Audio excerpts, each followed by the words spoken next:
अगर आप UPSC, state PCS या एसएससी जैसे एग्जाम्स की तैयारी कर रहे हैं और अभी तक अगर आपने लास्ट ईयर के क्वेश्चंस नहीं देखे हैं कि इस पर्टिकुलर टॉपिक से कैसे क्वेश्चंस पूछे जाते हैं, तो यहीं पर आप बहुत बड़ी गलती कर रहे हैं, क्योंकि एग्ज़ाम में बहुत सारे क्वेश्चंस रेपिटेटिव भी होते हैं और आपकी तैयारी सही डायरेक्शन में चल रही है या नहीं, आप क्वेश्चंस को सॉल्व कर पा रहे हैं या नहीं, ये सारी चीज़ें देखने के लिए आपको लास्ट ईयर के क्वेश्चंस को देखना बहुत ज़रूरी है।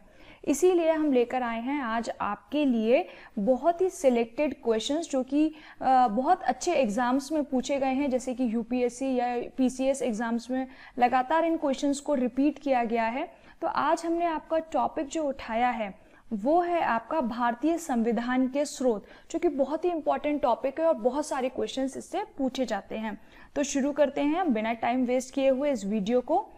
तो आपका फर्स्ट क्वेश्चन जो डिस्कस कर रहे हैं वो है the idea of the preamble has been borrowed in Indian constitution from the constitution of. Preamble का जो हमने कॉन्सेप्ट लिया है वो हमने किस कंट्री से लिया है?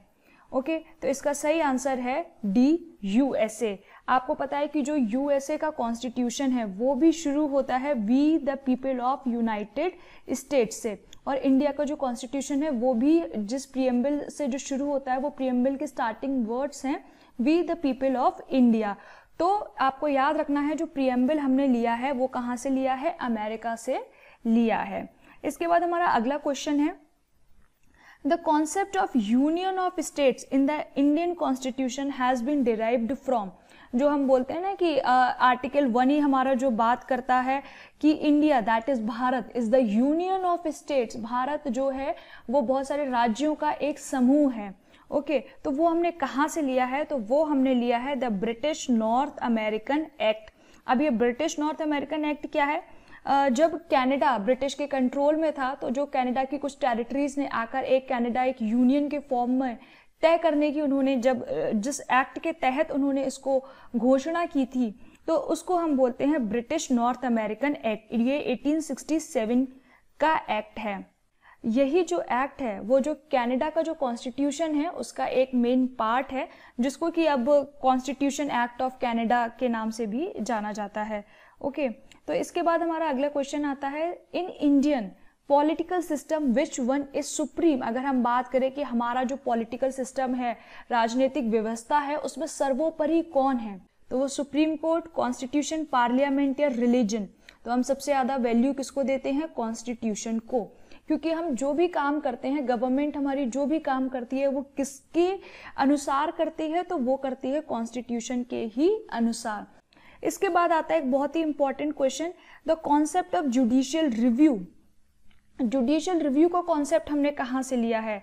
अगर आपने अभी तक हमारी जो लास्ट वीडियो थी पॉलिटी सीरीज में सोर्सेज ऑफ इंडियन कॉन्स्टिट्यूशन वो नहीं देखी है तो आप फटाफट से उसको पहले देख लीजिए, क्योंकि अगर आप उसको एक बार देख लेंगे तो आपको ये क्वेश्चन सॉल्व करने में बहुत हेल्प मिलेगी, क्योंकि उसमें मैंने डिटेल में ये सारे टॉपिक्स को कवर किया हुआ है। ठीक है, तो अब जुडिशियल रिव्यू हमने लिया है। अगर आपको वो वीडियो याद है तो आपको पता होगा कि हमने कहाँ से लिया है? यूएसए से ही हमने इसको बोरो किया हुआ है। इसके बाद बात आती है हमारी the feature of the federal system. Federal system की बात आती है तो वो हमने कहाँ से इंस्पायर लेकर हमने इसको बोरो किया है? तो जो फेडरल सिस्टम होता है, आपको पता है कि इंडिया जो है वो सेंट्रल और स्टेट दो चीज़ों में से मिलकर बनी है, और इसी में हमारी जो पावर्स हैं वो इक्वली डिस्ट्रीब्यूटेड हैं। इक्वली तो नहीं कह सकते, क्योंकि कहीं कहीं पर हमारी जो पावर है वो सेंटर के पास ज़्यादा है। कुछ सिचुएशंस ऐसी होती हैं जब सेंटर जो है वो मोर पावरफुल हो जाता है, और यहाँ पे हमने फेडरल सिस्टम जो संघीय व्यवस्था है, ओके, वो कहाँ से ली है? वो हमने ली है कनाडा से। इसके बाद बात आती है जो इंडियन पार्लियामेंट्री सिस्टम है वो कैसे डिफरेंट है ब्रिटिश पार्लियामेंट्री सिस्टम से। ये बात हमें पता है कि हमने जो इंडियन पार्लियामेंट्री सिस्टम है वो कहाँ से बोरो किया है? ब्रिटेन से किया है। लेकिन जब अब जुडिशियल रिव्यू, तो यहीं पर आपका ये डिफरेंस आता है कि जो सिस्टम ऑफ जुडिशियल रिव्यू है वो हमारे इंडिया के पास है, लेकिन जो जुडिशियल रिव्यू का सिस्टम है वो ब्रिटेन के पास नहीं है। ओके, क्योंकि जुडिशियल रिव्यू हमने कहाँ से लिया था? यूएसए से लिया था। कॉन्करेंट लिस्ट की ओके, कॉन्करेंट लिस्ट हमने अपने जो कॉन्स्टिट्यूशन में इंक्लूड किया है वो कहाँ से किया है? हमारे कॉन्स्टिट्यूशन में 3 तरीके की लिस्ट की बात करी गई है, एक यूनियन लिस्ट, दूसरी स्टेट लिस्ट और तीसरी एक कॉन्करेंट लिस्ट। ओके, यूनियन में यूनियन से रिलेटेड जो लॉज बन सकते हैं, कौन कौन से टॉपिक्स है जिन पर यूनियन लॉ बना सकती है, स्टेट में स्टेट किन किन विषयों पर अपने लॉ या कानून बना सकती है, और कॉन्करेंट लिस्ट में जो हमारा यूनियन प्लस स्टेट दोनों ही मिलकर उस पर अपने अपने नियम या कानून बना सकती हैं। तो इस तरीके का कॉन्सेप्ट हमने कहाँ से ये लिया था? तो वो हमने लिया था ऑस्ट्रेलिया से। ओके, कॉन्करेंट लिस्ट हमने कहाँ से ली है? ऑस्ट्रेलिया से ली है कि यूनियन और स्टेट दोनों ही किसी विषय पर अपने नियम या कानून बना सकती है। इसके बाद बात आती है कि which of the following characteristics is common between the federal system of India and America. अब दोनों में फेडरल सिस्टम है, हमें पता है, तो उसमें क्या चीज जो है वो कॉमन है, दोनों में सेम है? A single citizenship. यूएसए में सिंगल सिटीजनशिप नहीं है, आपको पता होगा कि यूएसए में स्टेट के पास एक अलग सिटीजनशिप देते हैं वो लोग, और उनकी जो यूनियन की है वो अलग है। 3 list in the constitution. Okay, 3 list भी नहीं है वहां पर, कॉन्स्टिट्यूशन की सिर्फ एक यूनियन है और एक स्टेट है। Dual judicial system. यूएसए का जो जुडिशियल सिस्टम है वो एक तरीके से यूनिटरी की तरह काम करता है। फिर आता है a federal supreme court for the interpretation of the constitution. Yes, तो this is a right answer कि जैसे इंडिया में एक सुप्रीम कोर्ट है, ऐसे ही उनका एक सुप्रीम कोर्ट है जो कि उनके जो भी जुडिशियल रिव्यू करने होते हैं या जो भी इंपॉर्टेंट लॉज को देखना होता है, इंटरप्रेट करना होता है कॉन्स्टिट्यूशन को, तो वो काम वो करता है। तो हमारे यहाँ भी वही चीज सेम है और उनके यहाँ भी वही चीज सेम है। इसके बाद बात आती है the concept of directive principles of state policies. आपने पढ़ा होगा डीपीएसपी। तो डीपीएसपी हमने कहाँ से लिया था? तो डीपीएसपी हमने बोरो किया था आयरलैंड से। बहुत इंपॉर्टेंट क्वेश्चन है, बहुत ज्यादा बार ये पूछा जाता है कि directive principles of state policy हमने लिए थे आयरलैंड से। ये एक तरीके का आपको बताते हैं कि आपकी जो गवर्नमेंट जो नियम बनाए, जो कानून बनाए, वो किस चीजों को ध्यान में रखकर बनाए। ओके, पार्ट 4 में हम इन बातों को डिस्कस करते हैं। इसके बाद बात आती है in giving representation to talent, experience and service in the composition of the council of states the constitution makers of India were influenced by the example of. Okay, एक हमने बात करी थी, अगर आपको लास्ट हमारा लेक्चर याद होगा, कि nomination to the members of Rajya Sabha हमने कहाँ से लिया है? तो वो अगर आपको याद होगा तो आपको पता होगा कि वो हमने लिया है आयरलैंड से। अब जो हम नॉमिनेट करते हैं मेंबर्स को राज्यसभा में, वो हम किन चीज़ों को ध्यान में रखकर करते हैं? कि उनके टैलेंट को, उनके एक्सपीरियंस को, उनकी सर्विसेज को, कि ऐसा उन्होंने क्या काम किया है कि इनको हम नॉमिनेट करें और ये हमारी जो स्टेट्स है उनके लिए कुछ अच्छा काम कर सकते हैं। तो ये भी आपको याद रखना है कि नॉमिनेशन ऑफ राज्यसभा सीधे भी पूछ सकते हैं या फिर आपको ऐसे घुमा के भी पूछा जा सकता है।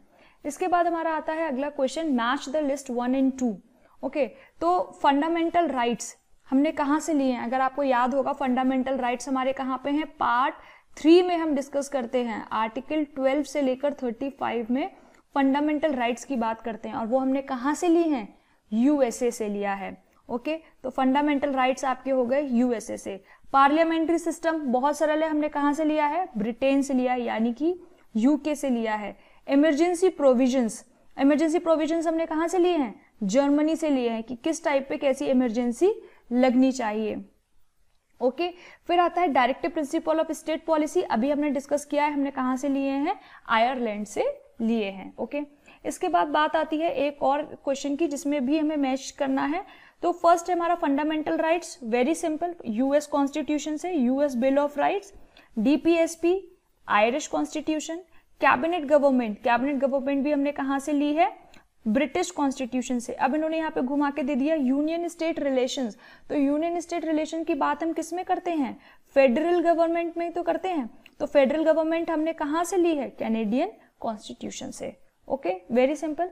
इसके बाद हमारी बात आती है एक और मैच द फॉलोइंग की, जिसमें हम बात कर रहे हैं rule of law. Rule of law हमने कहाँ से लिया है? इंग्लैंड से।